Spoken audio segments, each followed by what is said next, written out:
తులవారికి గనక చూసుకున్నట్లయితే ప్రధానంగా రాశి నుంచి లాభంలో కేతువు, పంచమంలో రాహువు, ఆరో స్థానంలో మంచి ప్లేస్లో గురువు శని ఉన్నాడు. గురువు తొమ్మిదిలో ఉన్నప్పటికీ లగ్నానికి పాపి అయి మరల దశమంలోకి వస్తున్నాడు. మరి దీనివల్ల కలిగేటువంటి ఫలితాలు ఏమిటి? ఏ దేవత ఆరాధన చేసుకోవాలి, అలాగే ఏ విషయాల పట్ల మీరు జాగ్రత్త వహించాలి అనేటువంటి అంశాలు చెప్తుంది నేనైనప్పటికీ చెప్పిస్తుంది సాక్షాత్ లలిత అమ్మవారిగా భావిస్తూ ఆ లలితాంబిక అమ్మవారి యొక్క అనుగ్రహం మీకు పరిపూర్ణంగా కలగాలని మనస్ఫూర్తిగా కోరుకుంటూ ప్రధానంగా ఇక్కడ గమనించుకున్నట్లయితే మీకు ఎప్పుడైతే పంచమంలో రాహు ఉన్నాడో ఈ సంవత్సరం ఆల్మోస్ట్ నవంబర్ వరకు ఉంటాడండి. తులవారికి రాజకీయ నాయకుడికి మంచి ఫలితాలు ఇస్తాడు అక్కడ రాహు పంచమంలో ఉన్నది. కాకపోతే గర్భం దాల్చిన వాళ్ళు అంటే కొంతమంది చూడండి ప్రెగ్నెన్సీస్, ఐవీఎఫ్లని, ఐయుఐలని రకరకాల మార్గాల ద్వారా చేస్తూ ఉంటారు కదా. అలాగ చేసుకునేటువంటి వారు ప్రధానంగా దుర్గా ఆరాధన చేసుకోండి. ఎందుకంటే కొంచెం ఈ మిస్క్యారేజ్ అవడం ఇట్లాంటివి ఎక్కువ ఛాన్సెస్ చూపిస్తున్నాయి. బికాజ్ ఆఫ్ మీకు ఈ సంవత్సరం మనకి 2025 ఎండింగ్లో కొంత సూర్యగ్రహణం కూడా పంచమంలో ఉంది కాబట్టి ఈ విషయంలో జాగ్రత్తగా ఉండాలి. అలాగే మీకు మరలా మార్చి 13వ తేదీ నుంచి చంద్రగ్రహణం వస్తుంది. దానివల్ల ఏమిటి అంటే కొంచెం అన్ని రకాల లాభాలు ఇస్తాడు. ఎందుకంటే తులాలగ్నం వారికి ఈ చంద్రగ్రహణం అయితే ఈ పరాభావన సంవత్సరంలో రాజకీయ నాయకులకి, సినిమా ఫీల్డ్ వాళ్ళకి చాలా బాగుంటుంది. ఈ రంగాల్లో ఉండే వాళ్ళు తులారాశి అయితే, ఎందుకంటే తులవారికి సర్వసాధారణంగానే కాస్త ఈ యొక్క అంటే క్రియేటివ్ రిలేటెడ్ మీద ఎక్కువ అవగాహన ఉంటుంది.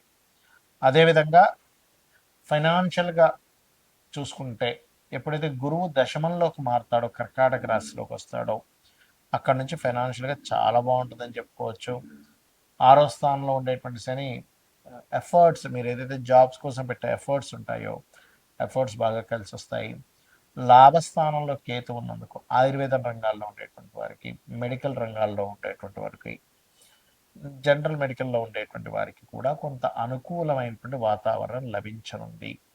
అయితే వివాహం కోసం చేసే ప్రయత్నం జూన్ తర్వాత నుంచి ఫలిస్తుందని చెప్పుకోవచ్చు. జూన్ తర్వాత నుంచి కొంత ప్లేసెస్ మారడము, ఉద్యోగరీత్యా ప్రదేశాలు మారడం వల్ల కూడా మీకు అనుకూలత ఉంటుంది, గుర్తుపెట్టుకోండి. అయితే మీరు ఎంత దుర్గాదేవి నామాన్ని స్మరిస్తూ ఉంటే రాహుగ్రహం దగ్గర దీపారాధన, గురుగ్రహం దగ్గర కూడా దీపారాధన చేయండి. చేసినట్లయితే ఖచ్చితంగా మీకు బాగుంటుంది. ఇక్కడ ఏంటంటే ప్రతి ఒక్కరికి కూడా సంవత్సరం మారింది, నూతన సంవత్సరం వచ్చింది, ఇక్కడి నుంచి అయినా సరే లైఫ్ బాగుంటుందా అని చెప్పి ఆశపడుతూ ఉంటారు. మనిషి అభివృద్ధి అవ్వడానికి పడేటువంటి ఆశ ఎప్పుడు కూడా తప్పు కాదు. అయితే ఇక్కడ మీరు అర్థం చేసుకోవాల్సింది ఏంటంటే ఎంతసేపు కూడా ఏలినాడ్స్ అని సర్పదోషం ఉంది ఇవి ఒకటే కాదు, మీ పర్సనల్ చార్ట్లో గ్రహాలు ఏ రకంగా ఉన్నాయి అంటే లగ్నం ఎలా ఉంది, లగ్నాన్ని బట్టి మీ ఎదుగుదల చెప్తుంది. మీ ధనాధిపతి ఎలా ఉన్నాడు అంటే సెకండ్ లార్డ్, సెకండ్ హౌస్ శుక్రుడి యొక్క పరిస్థితి ఎలా ఉందనేది క్లియర్గా తెలుసుకోవాలి. దాన్ని బట్టి ఏమవుతుందంటే మీకు ఎందులో ధనయోగం ఉంది, ఏ రూపంలో మీరు ప్రయత్నం చేస్తే బాగుంటుంది, ఎప్పుడు మీకు రైట్ టైం, ఇవన్నీ కూడా తెలుస్తాయి. అలాగే మీరు చేసే ప్రయత్నాలు మూడో స్థానం. మీరు ఇక్కడ ఏంటంటే వాస్తు కూడా మనకు ప్రభావం చూపిస్తుంది. జాతకం బాగుందండి, వాస్తు బాలని ఇంట్లోకి వెళ్ళానంటే ఏమవుతుందంటే కుండలో వాటర్ పోస్తున్నాము కానీ కుండకి చిన్న చిల్లు ఉంటే ఏమవుతుంది, కింద నుంచి వెళ్ళిపోతూనే ఉంటాయి.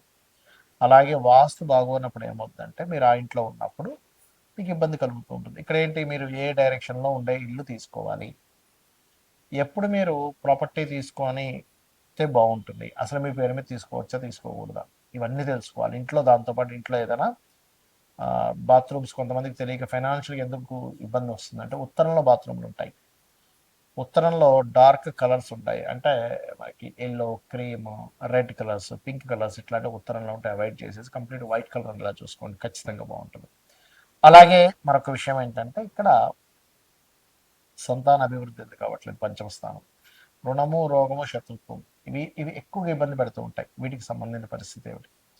అలాగే మరొక విషయం ఏంటంటే ఇక్కడ వివాహం అయ్యే సమయం, వివాహం 2 వివాహాల యోగమే ఉందా, అసలు వివాహ జీవిత భాగస్వామితో వివాహం విషయంలో ఎందుకు ఇద్దరి మధ్యన సరైన కమ్యూనికేషన్స్ ఉండట్లేదు, ఎందుకు మీ ఇద్దరి మాట మాటికి ఏదో గొడవలు జరుగుతున్నాయి, ఇవన్నీ కూడా మీ పర్సనల్ చార్ట్లో వెరీ క్లియర్గా ఉంటుంది.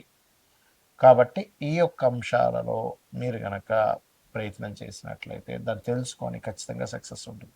అదేవిధంగా వివాహం తర్వాత ఉదాహరణకి ఆ, వివాహం ఈ సంవత్సరం లేదు అనుకున్నప్పుడు ఆ టైం వేస్ట్ అవుతుంది. ఏ సంవత్సరం ఉందో ఆ సంవత్సరం చేసుకోండి. అలాగే విదేశాలకు వెళ్ళే యోగం ఉందా లేదా, అసలు మీకు జాబ్ సంబంధించిన విషయంలో ఎందుకు ఇబ్బంది అవుతుంది, కెరీర్లో ఎందుకు సెటిల్ లేకపోతున్నారంటే ఒక్కోసారి కొంతమందికి బిజినెస్ యోగం ఉంటుంది, అప్పుడు సెటిల్ అవ్వలేరు, అలా ఉంటుంది అనమాట. అయితే ఇక్కడ మరొక విషయం ఏంటంటే ఈ సంవత్సరం ప్రధానంగా మీరు ఈ ఆదాయము వ్యయము రాజపూజ్యం అవమానాలు వీటికంటే కూడా ఒకటే గుర్తుపెట్టుకోండి, మీకు ఆదాయం బాగా రావాలి. ఓం సంపత్కరీ సమారూఢ సింధుర వ్రజ సేవితాయ నమ అని మంత్రం చేసుకోండి. అప్పులు ఎక్కువగా ఉన్నాయి, ఓం అపర్ణాయ నమ అని మంత్రం చేసుకోండి. బిజినెస్లో ఇంప్రూవ్మెంట్స్ రావాలి, ఓం ఇంద్రగోప పరిక్షిప్త స్మరతోనా భజంగికాయ నమ. అయితే ప్రతిదీ కూడా 45 మినిట్స్ చేయండి. చాలామంది ఏం చేస్తారంటే 5 నిమిషాలు చేశానండి నాకు రిజల్ట్ రాలేదంట. చిన్న ఎగ్జాంపుల్ చెప్తాను. అన్నం పొయ్యి మీద కుక్కర్ పెడతాం, 20 మినిట్స్ పడుతుంది కరెక్ట్గా మీకు అది ఉడకడానికి. 5 నిమిషాల్లో నాకు ఉడకాలంటే ఉడకదు. అలాగే ప్రతి దానికి కూడా ఒక ఎనర్జీ ఫామ్ అవ్వడానికి సమయం పడుతుంది. అలా మీరు ఒక 45 నిమిషాలు కనుక చేయగలిగితే ఖచ్చితంగా దాని ప్రభావం అనేటువంటిది ఉంటుంది మీ మీద. అదేవిధంగా ఈ సంవత్సరం మనకి నవనాయకుల్లో తీసుకుంటే కూడా రాజు, మంత్రి, సేనాధిపతి, అర్ఘ్యాధిపతి, ఇలా వీళ్ళు ఒక్కొక్కరు ఒక్కో దానికి అయినందుకు గురువు రాజు అయ్యాడు. జూపిటర్ యొక్క పరిస్థితి బాగోలేదు. నేను గతంలో చాలా రోజుల క్రితం చెప్పాను, 2-3 నెలల క్రితం కూడా చెప్పాను గురు రాశిలో శని ఉన్నాడని. దీనివల్ల అనేకమైనటువంటి జన నష్టం ఉంది. కాబట్టి విదేశాల్లో ఉండేటువంటి వారు మరింత జాగ్రత్తగా ఉండాలి. అది యుద్ధాల వల్ల అనుకోండి, కొన్ని కొన్ని రోగాల వల్ల అనుకోండి, విశేషమైనటువంటి జన నష్టం జరగనుంది, గుర్తుపెట్టుకోండి. ఇది ఆల్రెడీ మనం మనకి ఎప్పుడు డిసెంబర్ ఫిబ్రవరి టైంలో కూడా మనం చెప్పాము. కాకపోతే ఎందుకంటే ఇప్పుడు నెక్స్ట్ కొత్త సంవత్సరానికి కూడా ఈ యొక్క గురువే రాజు అవుతున్నాడు. అదేవిధంగా నీర్సాధిపతి కూడా గురువు అవుతున్నాడు.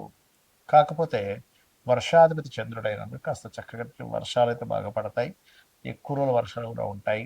కొంచెం ఈ పంట పొలాలు లేకపోతే ఈ ధాన్యాలకు ఎక్కువగా